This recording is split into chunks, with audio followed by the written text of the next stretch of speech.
Hi, I'm Claire and this is the Reading Habits tag. This tag was created by the Book Jazz and I will leave her link down in the description box below if you want to go and check out her video. This is a bit of an older tag and I wasn't tagged, but I did a similar things about my writing habits, and so I thought it would be nice to do the same kind of tag about my reading. Question 1 is, do you have a certain place at home for reading? And in my case, not really, because I mostly read on my commute, so that's a crowded train, which is not the best. When I'm at home, I'll most likely be in bed or on the living room couch.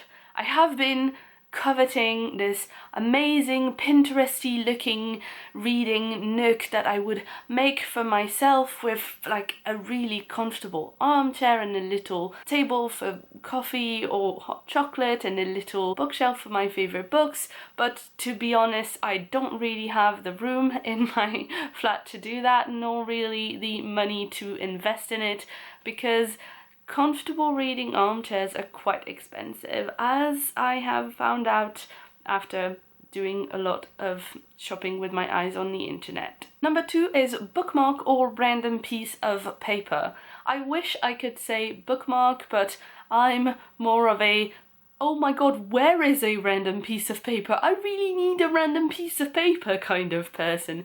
Because I read a lot out and about, any bookmark that I use really tends to get lost. Even when I order books online and the shop sends a bookmark, it tends to just get lost in the ether with all the spare socks 2 days later. Question 3 is, can you just stop reading whenever, or do you have to stop at the end of a chapter or after a certain number of pages?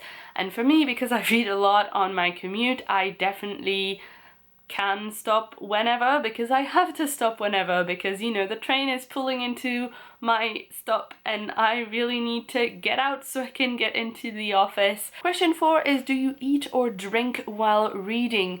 And yes, I do quite often.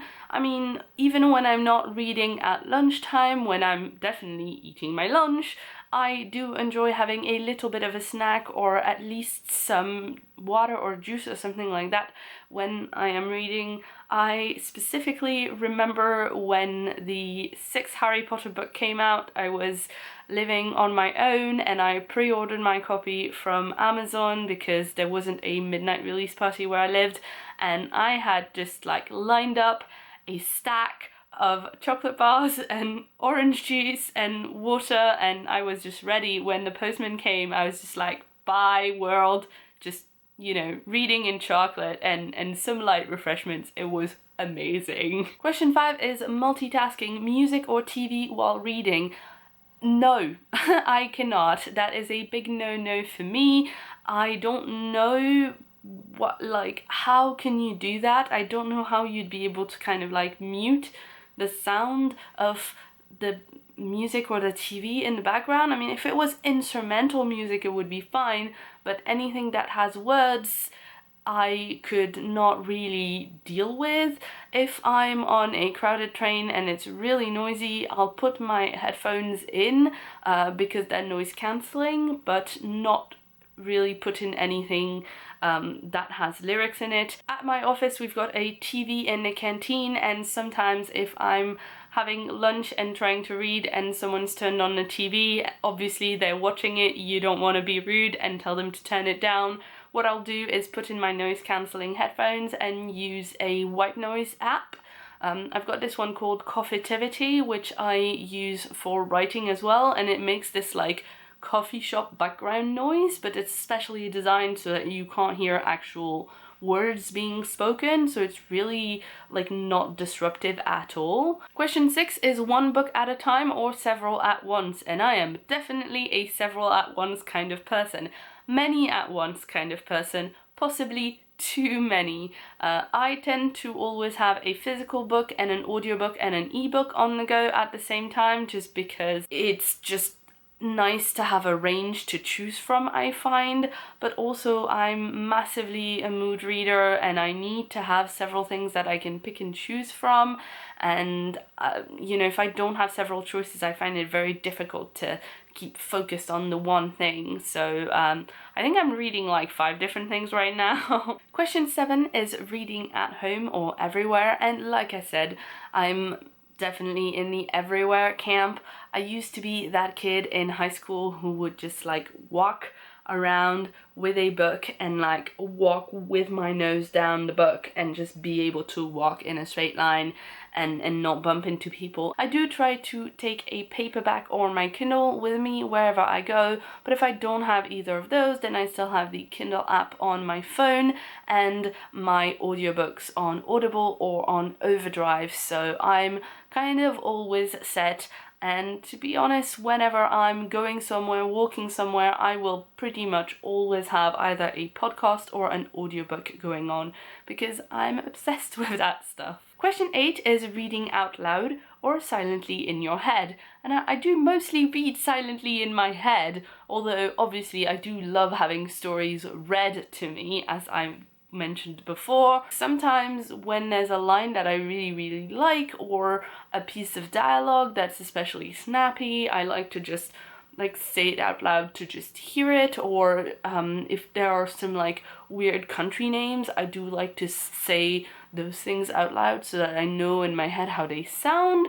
But mostly I'm not gonna read a big chunk of text out loud because it's really a lot slower than reading in your head, and I'm already really slow at reading in my head, I think, compared to a lot of people, because like second language will do that, I think. Question 9 is, do you read ahead or even skip pages? And generally, I really don't.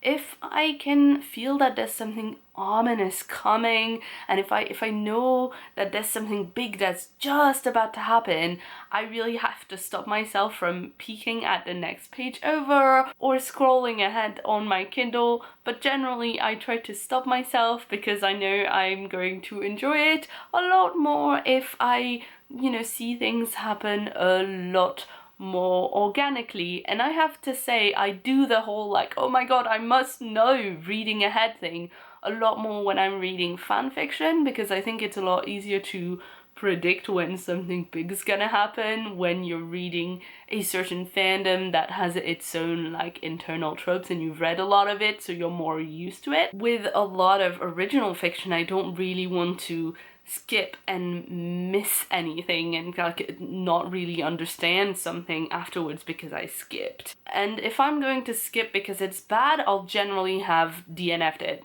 before I get to that point, because I can't really be bothered. I read very slowly, and honestly, I'm not going to like make myself trudge through something that I'm not enjoying. Question 10 is breaking the spine or keeping it like new. And whatever happens really. I mean, I don't like go ahead and break the spine on purpose, but it generally ends up breaking when I'm reading, and when I see the spine being a bit cracked, I'm always like, oh no, I should have been more careful, but I never actually think about it whilst I'm reading. And the final question is, do you write in your books?